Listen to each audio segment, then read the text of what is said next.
It's 5 in the morning, Broad Street, Soho, London, August the 31st, 1854. A woman steps out of her front door, walks 6 steps to the water pump on the corner and fills her jug. The same thing she does every single morning. The water looks clean, it tastes clean. She carries it back inside and makes breakfast for her children. By nightfall, 2 of her children are dead. She will be dead before the week is over, and she will never know what killed her. Right now, on this one street in the most powerful city on earth, 12 people died last night.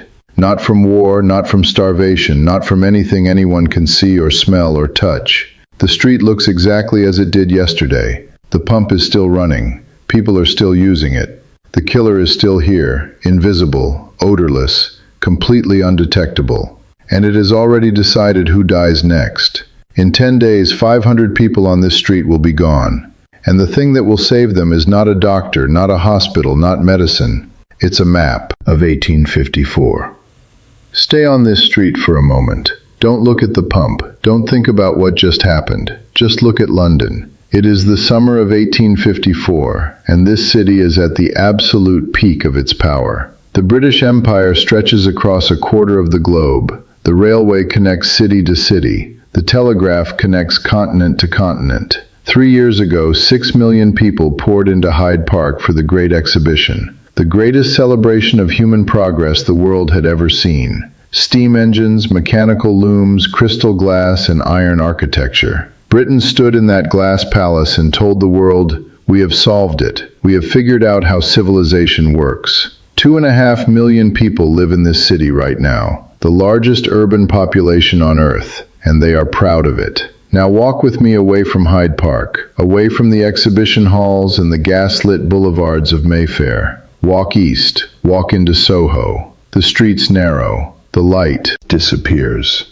Smell hits you before you've turned the corner. Cold smoke, horse manure, something fouler underneath it all that you cannot quite identify and do not want to. These streets haven't been redesigned since the medieval period. They were built for a city of 50,000 people. Right now they're holding 500,000. Look up at the buildings on either side of you. 4, 5, 6 stories high, each floor jutting further out than the one below. The rooftops almost touching above your head. Sunlight reaches the street for perhaps 2 hours a day. The rest of the time, these alleys exist in permanent gray shadow. Now look down. Running down the center of the street, open to the air, is the sewer. Not underground, not enclosed, open, carrying everything this neighborhood produces, everything it discards, everything it cannot keep, in a slow, dark river along the cobblestones. On hot days in August, the smell rises from it like heat from a fire. You breathe it in because you have no choice. 40,000 people per square mile in this neighborhood. Families of 7 or 8 sharing a single room, a bed shared between 4 children, a fireplace that heats one wall and leaves the other frozen, a window that looks directly into another window 3 feet away. These people are not lazy, they are not careless. They are working 16-hour days in factories and workshops and markets, and they are coming home to this because this is all that exists for them in London in 1854.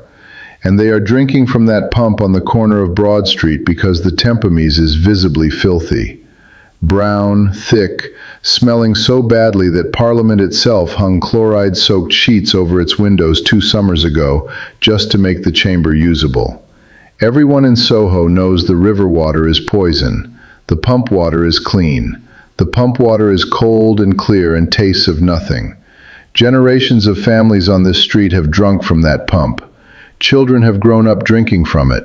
Nobody has ever connected it to anything bad. So every morning they walk 6 steps from their front door and they fill their jugs. And in the summer of 1854, something has changed inside that pump. Something that arrived silently weeks ago from a source nobody has identified yet. Something that has been building in the water supply beneath Broad Street, while the neighborhood went about its ordinary life completely unaware. The most advanced city on earth has no idea what is about to happen to it, and it has even less idea how completely helpless it will be to stop it. August 28, 1854. August the 28th, 1854, Monday evening. A baby girl at number 40. Broad Street falls sick. She's just a few months old. Her name is not recorded in any official document. History did not think her important enough to remember. But what happens next because of her, because of this one ordinary Monday evening, will change the world. Her mother cleans the soiled water. She carries it downstairs and empties it into the cesspit at the front of the building.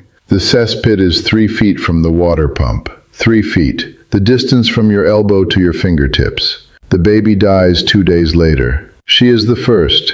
She will not be the last. August the 31st, Thursday. 12 people on Broad Street are dead. Neighbors notice. Doors close a little earlier that evening. Conversations happen in low voices. There is no panic yet, not real panic. Just the particular unease of people who sense something is wrong but cannot name it.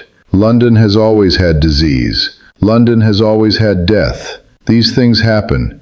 People tell themselves these things happen. September the 1st, Friday, 70 dead. Now the panic arrives. Not organized panic, not the kind with a clear direction or a rational response. The kind that moves through a neighborhood like a current, invisible, transmitted person to person, arriving before the news does. A family on Marshall Street packs what they can carry and leaves before sunrise. A landlord on Barrack Street nails boards across the windows of 3 of his properties and does not come back. A woman sends her children to her sister in Lambeth and then cannot decide whether to follow them or stay. On Broad Street itself, the sound changes. The carts and the vendors and the ordinary noise of a London morning. Gone, replaced by something that is not quite silence because there are still people here, still sounds, but everything is muffled, careful as though the street itself is holding its breath. September the 2nd, Saturday. 127 dead in 72 hours from one street. Stand here and try to understand what that number means in real terms. 127 people, not numbers on a ledger, families. The bootmaker on the corner who has been on this street for 20 years. The widow in the upstairs room who everyone knew by name. Children, more children than anyone wants to count. This is what cholera does, and this is why it is so unlike anything London has faced before. It does not announce itself. It does not build slowly. It arrives at full force on a Tuesday, and by Saturday it has emptied a street. The symptoms come on without warning. First a heaviness in the stomach, then cramps, severe, violent, doubling people over where they stand, then vomiting, then the loss of fluid so rapid and so total that doctors who see it for the first time cannot believe a human body is capable of losing so much so fast. The skin changes, the color drains, the face of someone in the final stages of cholera collapses inward, the eyes sunken, the skin taking on a blue-gray color that Victorian doctors called the algid stage, from the Latin for cold because the dying felt cold. In August, in the middle of a London summer, from first symptoms to death, sometimes 48 hours, sometimes 12, sometimes less. A man walks to the market in the morning. By afternoon he cannot stand. By midnight his family is making arrangements. And his family who nursed him, who held him,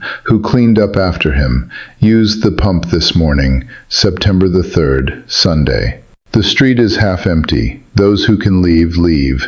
Those who cannot, the sick, the old, the desperately poor, with nowhere to go, stay. The cholera does not care which category you fall into. On the corner, the water pump is still running. Nobody has touched it. Nobody has closed it. Nobody in any position of authority has connected it to what is happening on this street. The Broad Street pump is simply there as it has always been, clean and cold and completely available. And people are still using it because in 1854, in the most advanced city on earth, nobody knows what cholera is. Nobody knows how it spreads. Nobody knows what to do. And the theory that the entire medical establishment is relying on to answer those questions is wrong. Before we go any further, you need to understand something. The people trying to stop this were not stupid. They were not negligent. They were not corrupt. They were the most educated, most qualified, most respected medical minds in the most advanced city on earth. And they had an answer. A complete, coherent, academically rigorous answer for exactly what was happening on Broad Street. It was called miasma. The word comes from the Greek. It means pollution, contamination, bad air. The theory was simple. Disease rose from rotting organic matter as an invisible, poisonous vapor. It drifted through the streets at ground level. It entered the body through the lungs. The worse the smell, the worse the disease. The closer you lived to filth, the more likely you were to die. And here is the thing that makes this so devastating. It made complete sense. Walk through Soho in 1854, and the evidence for miasma theory is everywhere. The poorest neighborhoods smell the worst and have the highest death rates. The wealthiest neighborhoods smell better and have the lowest. The correlation is undeniable. The logic is sound. Every educated person in England, every doctor, every scientist, every public health official looked at that correlation and arrived at the same conclusion. Bad air kills. Even the man who championed public health reform in Victorian England, Edwin Chadwick, the architect of the first sanitary legislation, was a committed mismatist. His entire reform program was built around it. Remove the smell, remove the disease. His great achievement, forcing London to pump its sewage away from the city, was motivated entirely by the belief that the smell was the problem. He was doing the right thing for the completely wrong reason. And in the summer of 1854, as cholera tears through Broad Street, the medical establishment responds exactly as miasma theory demands. Burn aromatic herbs in the sick rooms. Open the windows. Move patients away from the ground floor. Improve the ventilation. Clear the refuse from the streets. Every intervention is logical. Every intervention is wrong. But here is the part that nobody talks about, the part that should make your blood run cold. Some of those interventions were making things worse. Opening the windows of a cholera sick room meant the patient, already losing fluid at a catastrophic rate, was now exposed to cold air that accelerated the process. Moving patients to higher floors meant more handling, more contact, more transmission. Burning herbs did nothing except give doctors and families the feeling that they were doing something. That feeling, that dangerous, reassuring feeling of action, stopped them looking for the real answer. The invisible killer had a second layer of protection that nobody had designed and nobody recognized. The people trying to stop it were pointing in the wrong direction, and they were completely certain they were right. Now step back and look at what this means for the people of Broad Street. They are surrounded by death they cannot explain. They are being advised by the most qualified doctors in England. They are following that advice exactly. They are burning herbs and opening windows and moving their sick to the upper rooms. And every morning they walk 6 steps to the pump on the corner and fill their jugs, because nobody, not one single person in authority, has told them not to. Even suspects that they should. The answer is 3 feet away from where they stand every morning, and it is completely, utterly invisible. But on the morning of September the 1st, a man picks up his coat and his notebook. He has been suspicious for years. He's about to walk onto Broad Street and start knocking on doors. And the question he's going to ask is the one question nobody else has thought to ask. Not what are you breathing, but where does your water come from? His name is John Snow, and in September of 1854, he is 41 years old, a physician working from a surgery on Sackville Street, Soho, 5 minutes walk from Broad Street, close enough to hear the church bell at St. Luke's tolling through the night. He is not famous, not yet. He is respected. 3 years earlier, he administered chloroform to Queen Victoria during the birth of Prince Leopold, which earned him royal approval and a certain professional credibility. But he is not the kind of doctor whose name appears in the newspapers. He is the kind of doctor who fills notebooks. And John Snow has been filling notebooks about cholera for years. Since the last major outbreak in 1848, which killed 50,000 people across Britain, Snow has been quietly, methodically building a case against miasma theory. Not from instinct, not from ideology, from evidence. He has tracked outbreaks across London, documented who got sick and who didn't, mapped the geography of infection against the geography of water supply, and patterns keep emerging that miasma cannot explain. He did get to the Kohler window workers in the most foul-smelling industries in London. Bone boilers, fat renderers, tallow melters, men who spent their entire working lives surrounded by the worst organic stench imaginable, sometimes had lower COLA rates than their neighbors in cleaner streets. Bad air caused cholera. These men should have been dying first. They weren't. People on the upper floors of buildings breathing the same air as everyone below, but drawing their water from different sources, sometimes escaped outbreaks that devastated the floors beneath them. Same air, different water, different outcome. Snow had published his theory in 1849, a paper arguing that cholera was transmitted through contaminated water, not air. The medical establishment read it politely, acknowledged it professionally, and set it aside. The evidence was interesting. The conclusion was unacceptable. Because if Snow was right, if water and not air was the vector, then the entire framework of Victorian public health was built on a false premise. The sanitary reforms, the ventilation campaigns, the decades of accumulated medical consensus, all of it pointed in the wrong direction. That was not a conclusion the establishment was willing to reach. So on the morning of September the 1st, 1854, John Snow is not the man the Board of Guardians calls. He is not the man the newspapers quote. He is the man sitting in his surgery on Frith Street, reading the casualty reports from Broad Street, and feeling something harden in his chest that has been building for 5 years. He picks up his notebook, he puts on his coat, and he walks to Broad Street. He does not go as an official. He has no authority here. No commission, no mandate, no institutional backing. He goes as a private physician following a private conviction. He goes because he cannot not go. He starts knocking on doors. Every house on Broad Street and the surrounding streets, every family that will answer, he introduces himself. He asks permission to ask questions, and then he asks the same questions every time, house by house, family by family, the living and the recently bereaved. Who in your household fell sick? Who has died? How long have you lived on this street? Where do you get your water? Which pump do you use? People answer him. Some are too frightened not to. Some are grateful that anyone official looking has come to their door. Some are suspicious. Some are grieving so recently and so completely that they answer on instinct, barely aware of what they are saying. Snow writes everything down. Every evening he returns to his surgery, and on a map of the neighborhood, hand-drawn, the streets of Soho, rendered in careful ink, he places a mark for every death. Not a single mark, a stacked mark. Each death in a household represented by a short line, the lines stacking on top of each other, building into columns above each address. Day 1, the marks are scattered. The picture is unclear. Day 2, the marks are denser. Something is beginning to form. Day 3, Snow sits back and looks at his map. The marks are not random. They are not following the direction of the wind. They are not clustering near the sewers or the low-lying ground where my asthma theory would predict.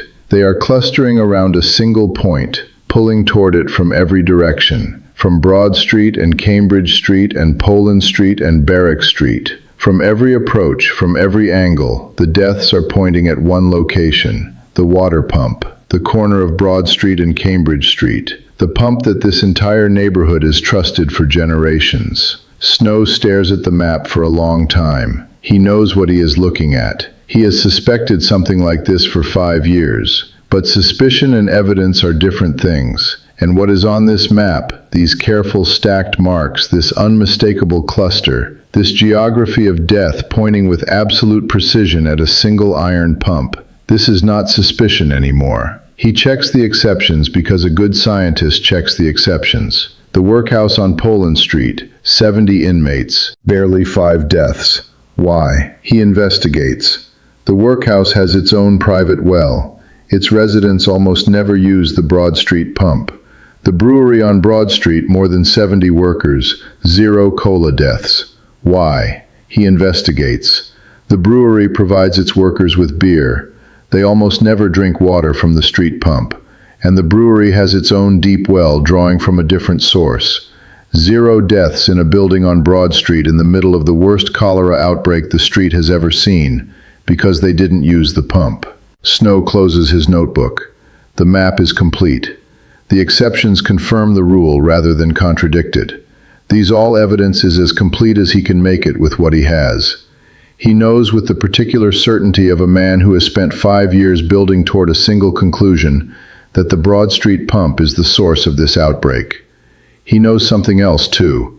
The people he needs to convince are the people who are most professionally invested in him being wrong. He picks up his coat and walks to the Board of Guardians. Walk the street. Broad Street, September the 5th, 10 in the morning, silent. The baker's door open, a tray of bread on the counter, nobody came. The school on Poland Street, empty benches on the board is even multiplied by, and then nothing. The chalk still on the ledge, a cart in the middle of the road abandoned, the horse gone, the coal still on it, a child's shoe on the curb, one shoe. This is what an epidemic looks like. Not bodies, not fire, just the things people left behind when they ran. 2 streets north, Oxford Street, alive, loud, normal. Nobody there knows what is happening behind them. Some of them will be dead by the weekend. Walk back. The pump is still running. 4 people in the queue, a woman with a jug, an old man, a girl of 12, a young mother, infant on her hip, the child reaching for the handle. The water looks clean. The doctors said it's the air, so the pump must be fine. She steps forward. On Sackville Street, Snow is putting on his coat. 12 hours. September the 7th, Thursday evening. 12 men around a table. The Board of Guardians. Snow lays his evidence out. The cluster. The workhouse. Well, the brewery workers. Every death pointing at one place. The Broad Street pump. Skeptical silence. 2 hours of questions. 2 hours of doubt. One decision. Remove the handle. Not because they believe him, because they have nothing else. The next morning, a workman, a wrench. No announcement, no crowd. He fits the wrench, turns it, the handle comes free, tucks it under his arm, walks away. Just an iron post. Now nobody can use it. The outbreak stops. The board reinstates the handle within weeks. Snow receives no recognition. He dies, June the 16th, 1858, 45 years old. A stroke at his desk, his manuscript open, unfinished. No award, no acknowledgement. He was right about everything. The world would take another generation to admit it. Here is what one street gave the world.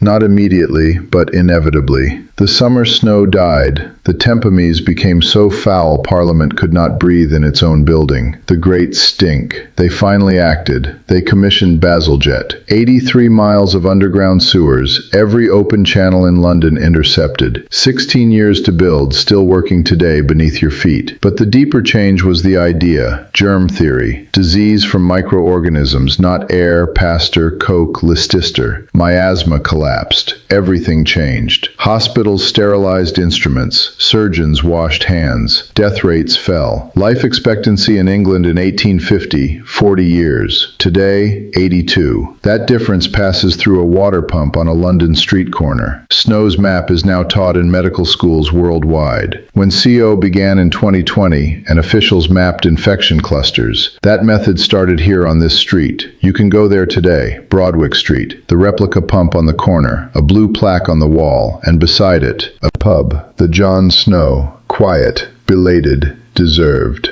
Next time you turn on a tap and clean water comes out, and you never once think about it, that is the world he built. One map, one pump, one handle. Some things that change everything leave almost no mark at all. The pump is still there, same corner, 3 feet from where the cesspit once sat. If you are ever on Broadway Street, stop, put your hand on the handle. Think about the woman who filled her jug there on August the 31st, 1854. Then go into the John Snow and drink something without thinking about where the water came from, because you never have to, and that is the point. Leave your next location in the comments. I'll see you in the next era.